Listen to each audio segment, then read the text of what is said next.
decíamos que después de un receso hemos tenido actividad en el Parlamento y es momento oportuno para que los congresistas empiecen a conversar con nosotros. Carol Paredes, congresista de Avanza País, pero de acuerdo a Mari Carmen Alba, Acción Populista de Corazón, está con nosotros. Bienvenida, gracias. Muchas gracias, Mávila. A ver, ¿por dónde empezamos? Mañana hay un paro de transportistas. Así es. Correcto. ¿Justifica el paro? Hay algunos gremios que han dicho que no, que este va a ser un paro convocado más bien por informales e ilegales. Pero hay universidades que ante lo que pueda ocurrir han dicho mejor que los chicos no vayan. Bueno, yo sí considero por un tema de seguridad, efectivamente, los chicos que están estudiando en las universidades hay que tomar las medidas necesarias. Pero también hay que tener mucha claridad respecto al problema que se está viviendo, porque no es un tema solamente de los transportistas, es un tema de la ciudadanía en general, en unas regiones más que otras. Entonces aquí la lucha frontal tiene que ser contra la delincuencia. Entonces aquí en este caso los transportistas no son los enemigos son los delincuentes y además también hay una indiferencia terrible de los decisores.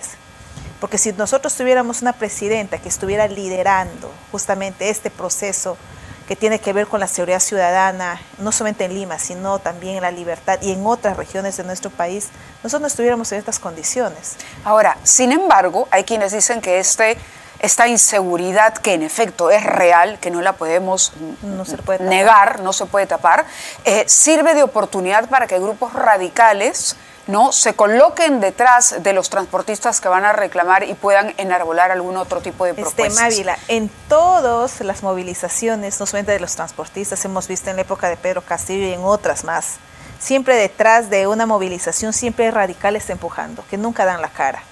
Y ahí también es una muy buena oportunidad para que también, en este caso, el Ministerio del Interior, a través de las instancias responsables, deberían ya empezar a identificar quiénes son los responsables de todo esto.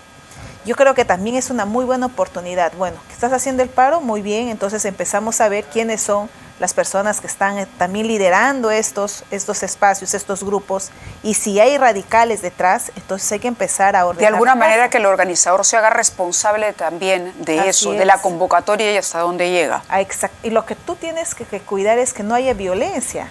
Lo que menos tenemos que hacer es que haya violencia y que eso te genere no solamente una inseguridad, sino una pérdida enorme en términos económicos para aquellas personas que viven su día a día. Y eso es una de las cosas que menos se da importancia. No se pone los numeritos. En cada paro. Bueno, hay un estudio reciente que ha revelado la cantidad de dinero que pierden los pequeños negocios, los negocios conocidos como de puerta a la calle. No, porque no hablamos solo del transporte, hablamos de la bodega, de la panadería. De todos. En Los Olivos, anoche ha han colocado un explosivo debajo de un auto en la puerta de un restaurante. En San Juan del Lurigancho. En San Juan del Lurigancho, perdóneme, una bomba me estoy también, confundiendo, claro. Es en San Juan del Lurigancho a lo que usted se refiere, que 15 casas alrededor, de pronto los vidrios, ¿no? Entonces la situación realmente es grave. Y usted dice, la presidenta no está liderando. Ahora, ¿no le toca al ministro del Interior realmente hacerlo? Realmente, Mávila, sea quien sea el Ministerio del Interior, si no hay capacidad de liderazgo, no hay presupuesto para empezar a generar las condiciones. Tú ves a la Policía Nacional, infraestructura inadecuada, no tienen los medios de transportes, no tienen la capacidad logística. Imagínate que un policía, para que pueda mover a una persona que tiene malos antecedentes, por ejemplo un extranjero, que solamente los lleven a la frontera, no tienen presupuesto, lo tiene que asumir el policía. O sea, ¿en qué nivel estamos? No tenemos tecnología, no tenemos cámaras filmadoras, no tenemos servicio de inteligencia. ¿Y por qué si el problema es tan grande no se ha hecho esto? ¿Por qué si el problema está que todos los días los peruanos lo vemos acá? ¿Por qué es que cosas tan elementales como dotar de tecnología a la policía o de recursos mínimos no se ha hecho? Si eso cae por su propio peso.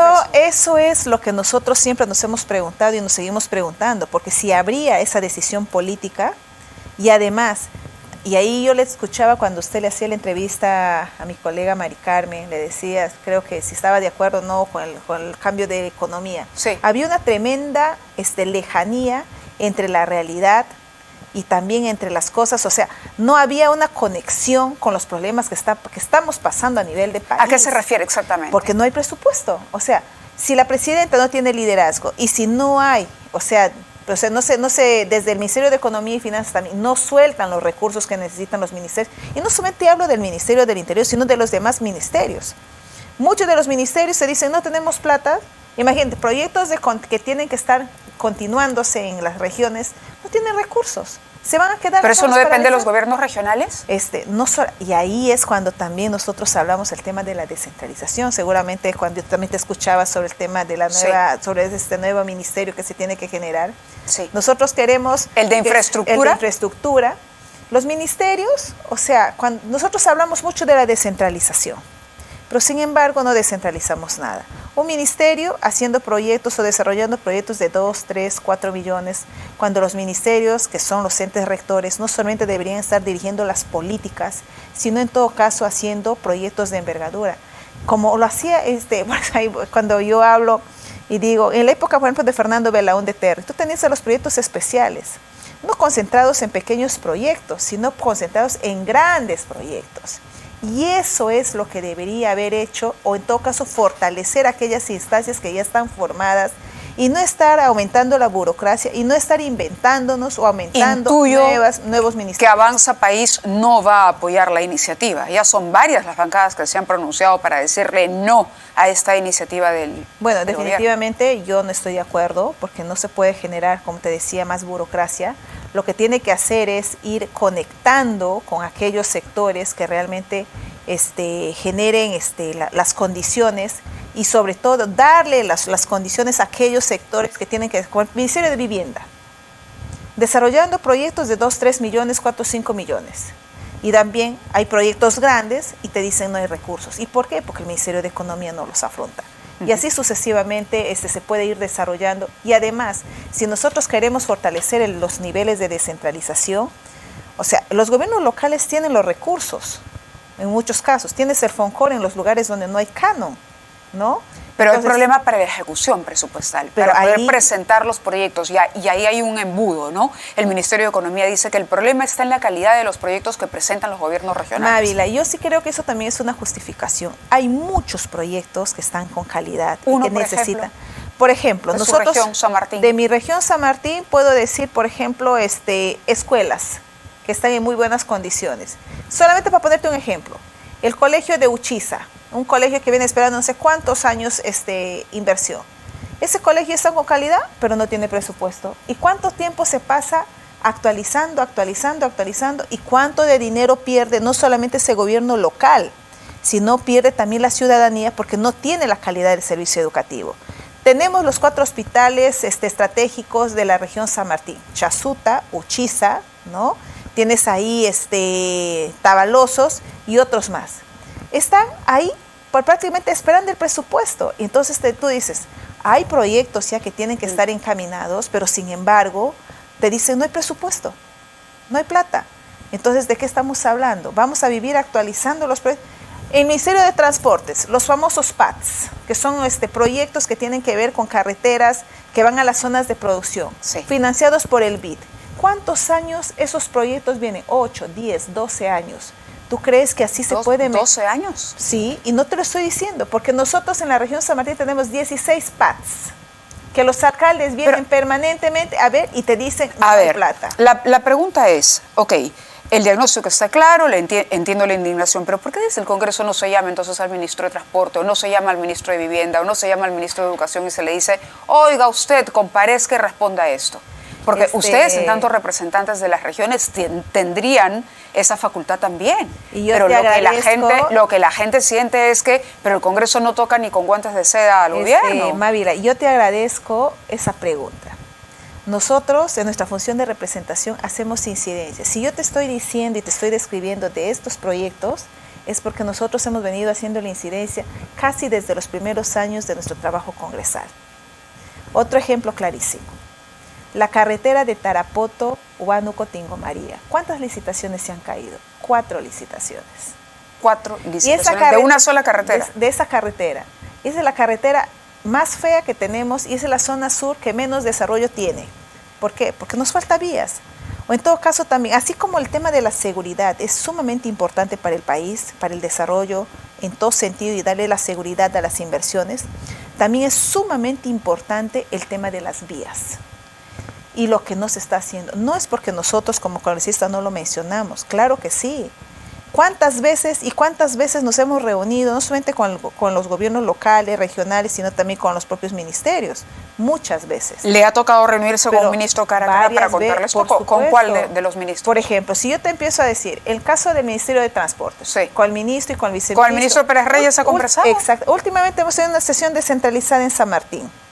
Y hemos hablado sobre este tema que te estoy diciendo, la carretera marginal, Tarapoto, Huánuco, Tingomaría, por ejemplo, el tema de los PATS, que también es importante, el tema de los aeropuertos, que también es importante, porque eso te genera, el tema también, por ejemplo, que no se le está dando la importancia, yo soy la vicepresidenta del Parlamento Amazónico, Loreto necesita su espacio portuario, no tienen ellos carreteras, pero sus carreteras son los ríos. Sí.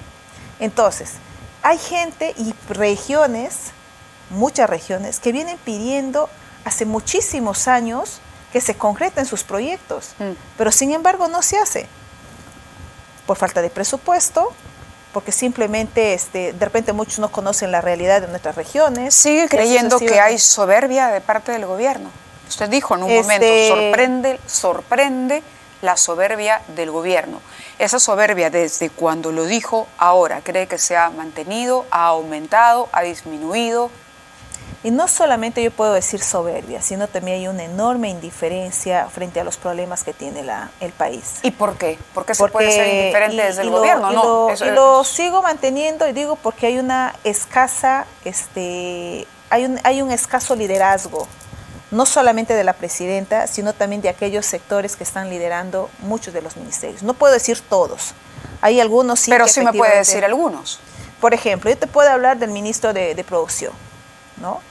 Nosotros en la región San Martín, solamente poniendo como ejemplo eso, nosotros en la región San Martín, y eso ustedes lo conocen. ¿Pero qué sector está liderando producción? El sector, por ejemplo, en este caso de los CITES. Nosotros tenemos ahí un tema, hemos tenido un CITE acuícola pesquero, ahorita se está transformando en un CITE productivo. O sea, lo que está cuestionando es la propia capacidad, claro, al margen del liderazgo presidencial, que los ministros constituyan a su vez líderes cada uno en sus sectores. Pero por supuesto, un ministro es el líder de su sector. Y no solamente es el líder el que tiene que ordenar, es el ¿No hay ministros empoderados? No digo ¿Es todos. ¿Es un tema de empoderamiento? Es un tema de empoderamiento. O sea, aquí lo que se necesita es líderes en sus sectores que conozcan el sector, que tengan la experiencia en la parte administrativa, en la parte pública. Efectivamente el tema de gestión es clave, pero sobre todo que tengan lo que nosotros decimos el respaldo político. ¿Y el respaldo político de dónde viene? De presidencia. Y ese respaldo político de presidencia tiene que ver también... ¿Y por qué no va? ¿Y por qué no hay respaldo político de presidencia? ¿Y por qué no tenemos ministros empoderados? Por ejemplo, el cambio de economía. Se dice, ojalá, ¿no?, que el nuevo ministro hoy logre colocar, y lo han dicho algunos exministros también y economistas, ojalá el ministro de Economía hoy se plante frente a la presidenta o se plante frente al gobierno y diga, bueno, esto se puede hacer, esto no se puede hacer, pero con firmeza y con una mínima autoridad. Eso creo que depende mucho también, no solamente de la madurez y el carácter que pueda tener cada representante o líder de cada uno de estos sectores. Pero también ese es uno. Pero también de quien los elige. Hay una responsabilidad de quien elige. Ahí hay una responsabilidad compartida, ¿no? Definitivamente. No solamente de la presidenta, sino también de los que asumen la responsabilidad. ¿Diría usted que de pronto en el gobierno no se quieren, no quieren incorporar personas que podrían en algún momento pararse frontalmente, sino que prefieren gente que lleve la fiesta en paz?